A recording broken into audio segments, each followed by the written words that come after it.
What's good, YouTube? It's your favorite roommates, and today we'll be reacting to dumb prison escape attempts. There's But before you do, there's just no way. I'm in the middle of fixing myself, making sure I look good for y'all, and she gonna start the recording. Nah, it's crazy. Alright. You see how we do? I see how I do. But before you do start, go ahead, like, subscribe, and comment down below. And Notifications? Oh, and those notifications. And those notifications. Yes, sir. But yeah, man, without any further ado, dumb prison escape attempts. Let's check it out. The year was 1953 and British criminal Alfred George Hines was serving 12 years in prison. But the Nottingham prison where he was held wouldn't be able to contain him, as he eventually got through locked doors and climbed a 20-foot wall to freedom. He spent almost a year across Europe before being recaptured, and then quickly escaped while awaiting trial and headed straight for the airport. He was caught again, but escaped from Chelmsford prison and fled to Ireland, where his freedom lasted 2 years. He became notorious in the British media, dubbed Houdini Hines, and was inducted into Mensa after his eventual release from prison. Many people consider him the greatest prison escape artist of all time. This video is not about people like him. There are around 2,000 prison escapes each year in the United States, but that number is dwarfed by the number of escape attempts. Most of these are foiled very quickly, and most never even get off the grounds of the prison. Common tactics for escaping prison include trying to scale the prison walls, running into the nearby woods, or attempting to get smuggled out of the prison. Guards know how to look out for these tactics by now, and uncreative inmates usually find themselves right back where they started, maybe with a longer sentence or less comfortable quarters. Other inmates are taking a more aggressive approach and starting riots or taking guards hostage. Those usually end in a standoff and hostage negotiation that's highly unlikely to end with release. But some inmates take more creative approaches to escape. We said creative, not effective. Kenneth Burnham was doing a few years in prison for burglary when he started to get stir-crazy. He watched other inmates in his Hamilton County, Tennessee prison get prepped for release and thought, why not me? Then he took that a bit too literally. As another inmate was about to be released on bond awaiting trial, Burnham took advantage of the light security and decided he'd simply take that man's identity. He presented himself when the officers came to collect the lucky inmate and signed all the paperwork. He was just minutes away from freedom. There was just one problem. The inmate set for release, Glenn Taylor, was black and Burnham was definitely not black. Prison officials looked on the sheet and saw the issue, and Burnham's not-so-great escape was stopped in its tracks. Burnham briefly claimed to have not been— Jesus. Like, you wouldn't have. Alright, so I know he. Like, at least find somebody it look like you a little bit. You're not a black man. Not at all. Like, bro, huh? And the thing is, it would have worked if he just approached it a little bit smarter and waited a little bit longer. You could have waited a little bit longer, found somebody that looked like you, and escaped. And then escaped, yeah. But you so hell-bent, you want to be black. been aware Taylor was black, but admitted he just wanted to escape. He wound up being charged with criminal impersonation and attempted escape, ensuring he'd have a bit longer to cook up half-baked escape attempts. At least he stayed clean, unlike our next inept inmate. Everyone remembers the famous prison escape from the Shawshank Redemption, as innocent lifer Andy Dufresne tirelessly tunneled his way out of his cell and escaped through the prison's sewer system. But fact isn't as glamorous. That just reminds me of Prison Break. Oh yeah, we haven't finished that. We gotta finish that. If you haven't watched Prison Break, please go ahead and watch it. It's a great show.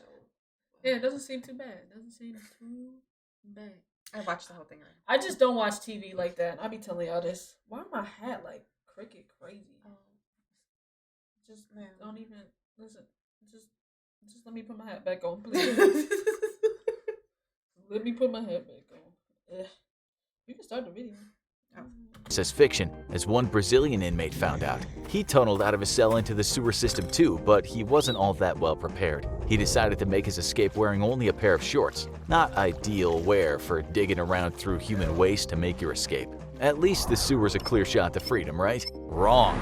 From the moment the unfortunate prisoner decided to make his escape, it was nothing but one humiliation after another. He got stuck in the sewer only a few feet from his cell, lost his shorts in the sewer, and had to be pulled to safety covered in filth and completely naked by two other men. The man's ill-advised escape attempt was caught on video that went viral around the world, but his name was never released to the public and no one knows what became of him. He's probably happy about that. Bruh. It's hard to keep cool in prison, but one inmate took impatience to Shitty another butt. level.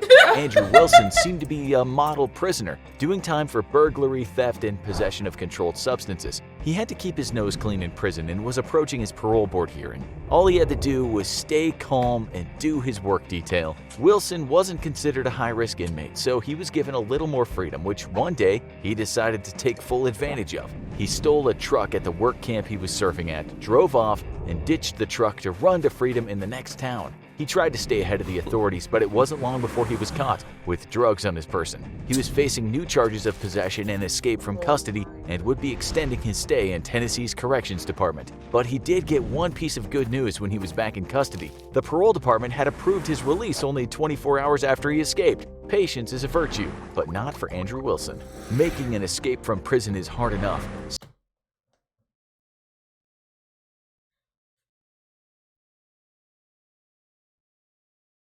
I would have been so sick. Oh my god. Bruh. Jesus. You had a parole hearing in like like, damn! You couldn't wait 24 hours? Mad impatient. That just pissed me off. I would have been sick. I ain't even gonna cap. Staying free is even harder. One inmate found that out the hard way. The Olympic Correction Center in Washington was a relatively easy prison to escape from, and James Russell was no rookie. He was serving his 4th prison term and had just been transferred to the minimum security work camp. It didn't take long for the serial thief to take full advantage as he made a break for it and escaped into the nearby woods. But he was in a rural area, still wearing his prison gear, and needed some help to make his escape complete. He came across a cabin at a nearby river resort and decided to sneak in. Sounds like a smart plan. Not like anyone would recognize him. There was just one problem. The current resident of the cabin was a guard at that exact prison that Russell had escaped from. Seeing an escaped inmate, the guard immediately tackled Russell. Russell escaped, but the guard notified all the other guards in the area to be on the lookout. Russell was quickly tracked down by the other guards, facing new charges for escape. The serial offender's brief stay in minimum security was over.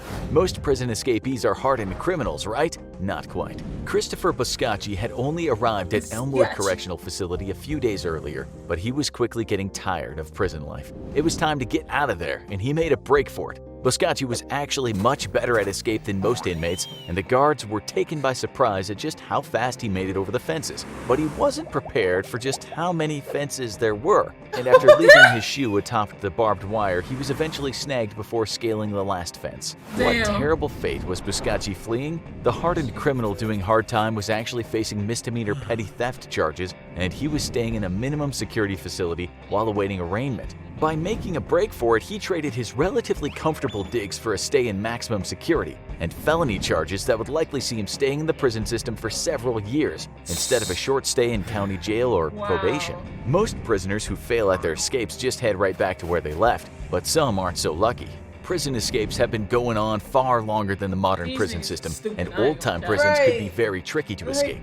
What they lacked in modern security they made up for in treacherous designs that threatened any escapee with certain death. That didn't stop Griffith ap Llywelyn, a Welsh king, in 1244. He had been held in prison for much of his life due to conflicts over his father's land, and he was eventually held in the notorious Tower of London by his brother Dafydd in a particularly nasty family feud. He had enough, and he hatched a dangerous plot. He designed himself an improvised rope made from his bed sheets and threw them out the window, planning to scale the Tower of London and rappel down. There was only one problem. All those years in captivity weren't great for exercise, and Griffith's weight was too much for the thin cloth to handle. He did make it down from the Tower of London, but at a much faster speed than he was hoping. Griffith wasn't the only famous prisoner to try and fail to escape, and the next one...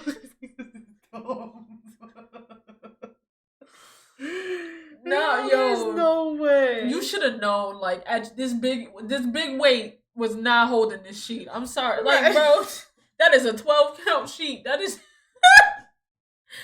weaker than one ply tissue. What is you doing? Oh my god! This nigga jumped out the window with one ply. That's it.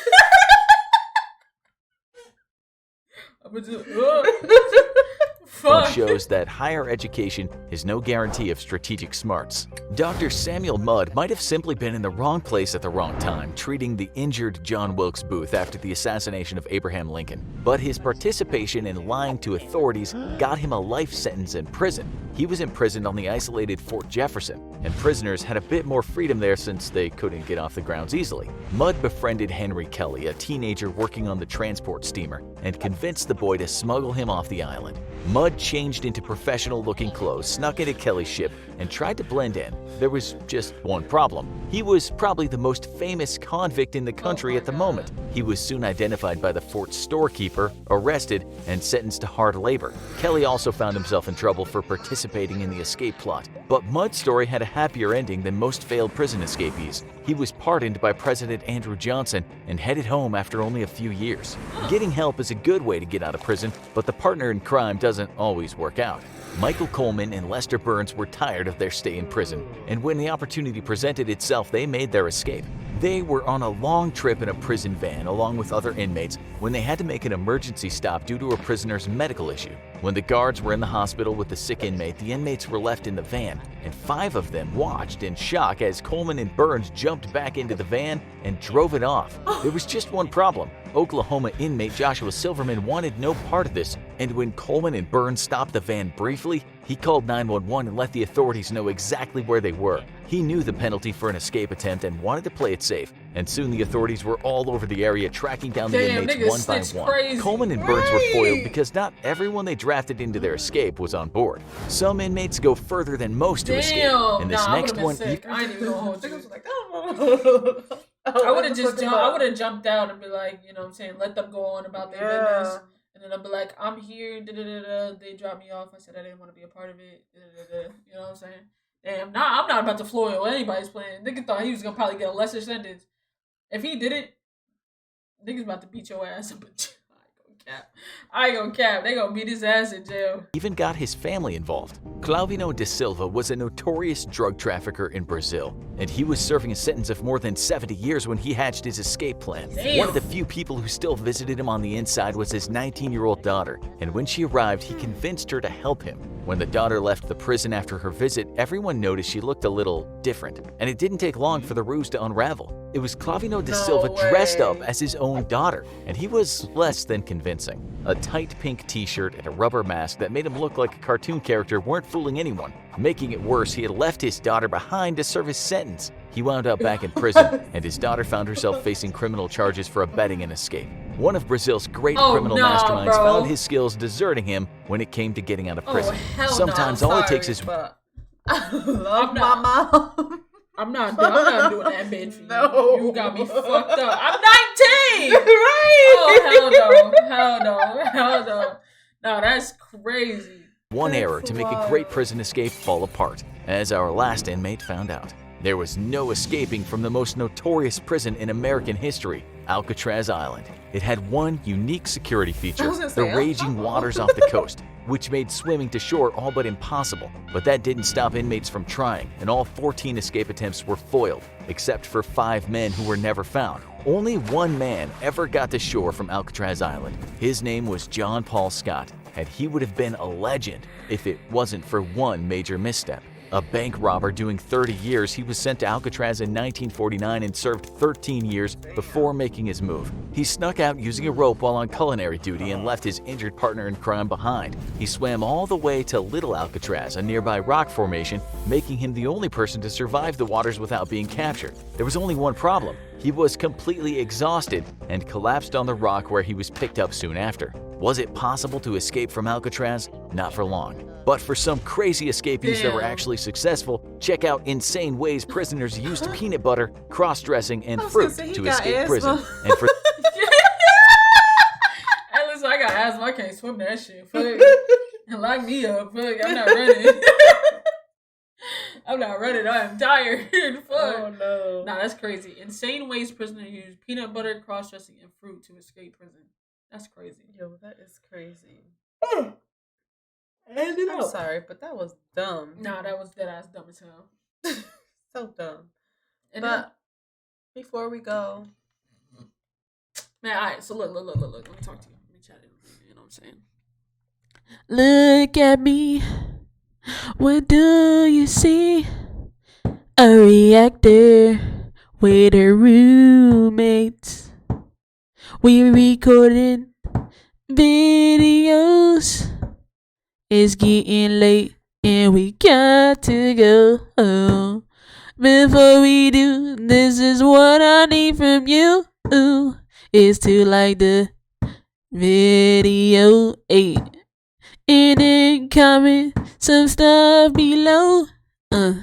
Turn on them notifications so you know. Hey, then subscribe and make it alright. Hey, that's what you need to do for you. You kind of offbeat a little bit. You, yeah. That was a banger though. It was. That's I a. didn't hear myself I didn't hear myself offbeat, so fuck it. But yeah, like, comment, subscribe, turn on notifications, and with that being said, we out of here. I hope you guys enjoyed, and y'all